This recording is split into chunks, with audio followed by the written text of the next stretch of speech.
皆様、カバティーナチャンネルの中のですね、エルサロンでカオリータゲストでお招きいたしましたのは大島義孝さんです。大島さんはポルシェセンター京都の前会長でいらっしゃい、長年車の販売に携わっておられる方です。大島様、よろしくお願いします。よろしくお願いします。37年ポルシェをやっておりました。今はもう息子さんが。そうですね、去年の9月から社長を譲りまして、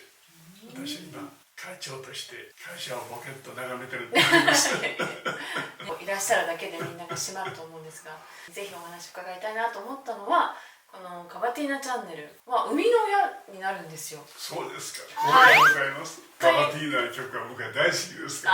らね。そうやって愛される曲だからこそカバティーナってつけたいなと思ったんですけど、まあ大島様とのお食事の中で、ね、ポルシェの動画を撮られてるっていうことで、ちょうどそのチームがね、このカバティーナチャンネルのチームにもなってくれたということで、引き寄せ運があってありがとうございます。大島様が素晴らしい方たちっていうから、きっと素晴らしい方たちなんだろうなと。ありがとうございます。人の声が大きいですね。ポルシェに携わられるきっかけもやっぱりそういうご縁ですか？もう最近になってこの人生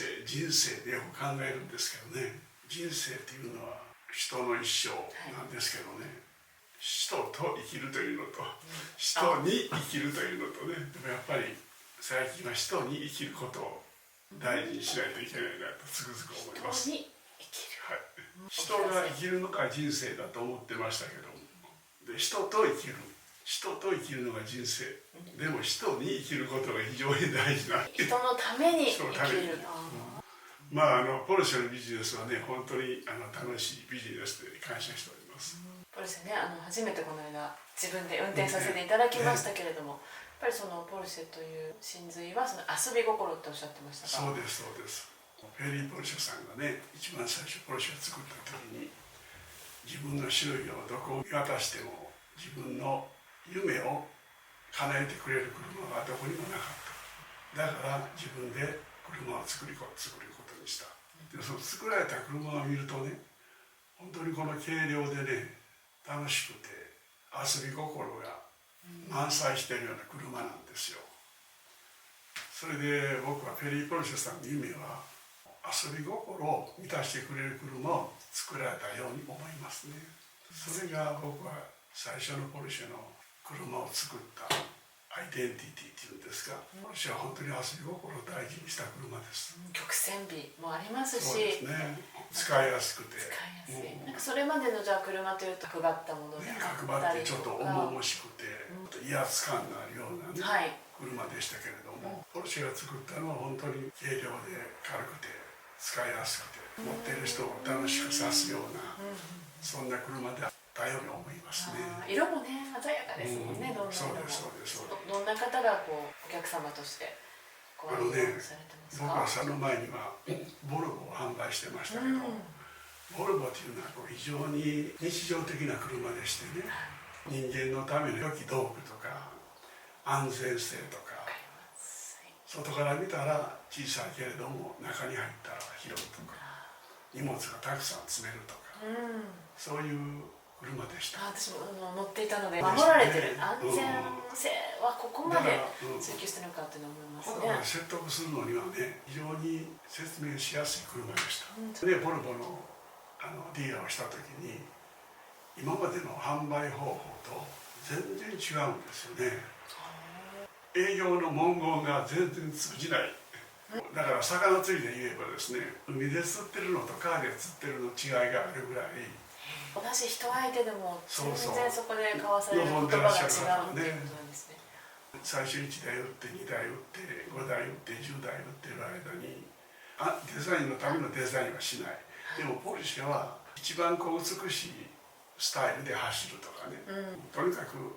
スタイル優先でしたし、乗っても中狭いですし、よいしょよいしょって言って乗らないといけないような車ですし、だからね、本当にね、全然違う車でしたよ。先生に聞いた時に、大島さん、それはね、非日常の世界ということなんだ。車というとね、日常で使うような気持ちがしますが、ポルシェにおいては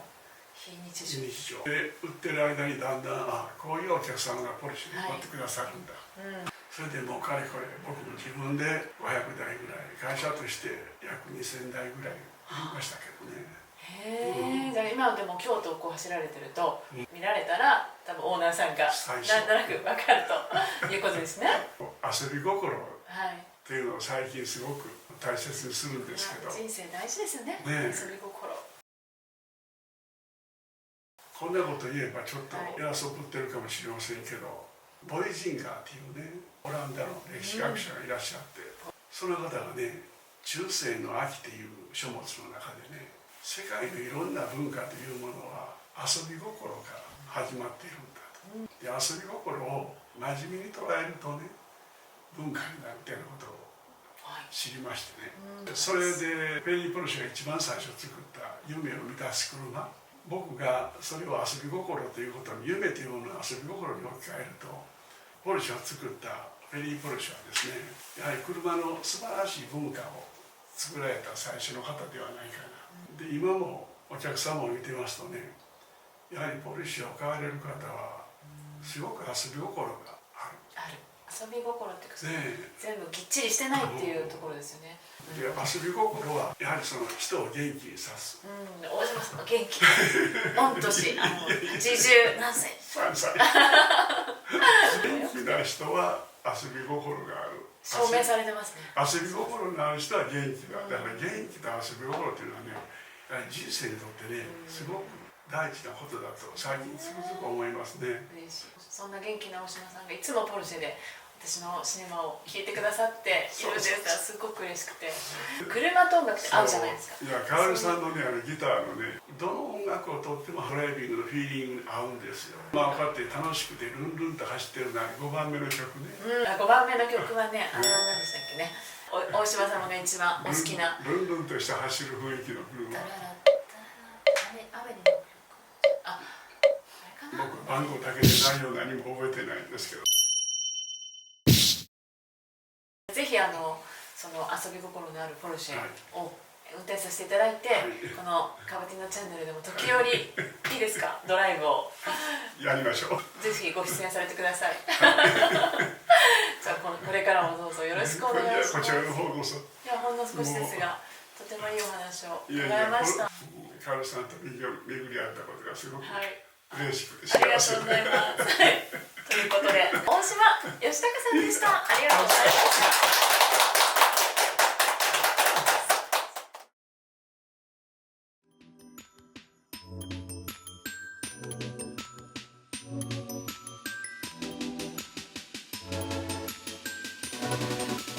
Going home to John.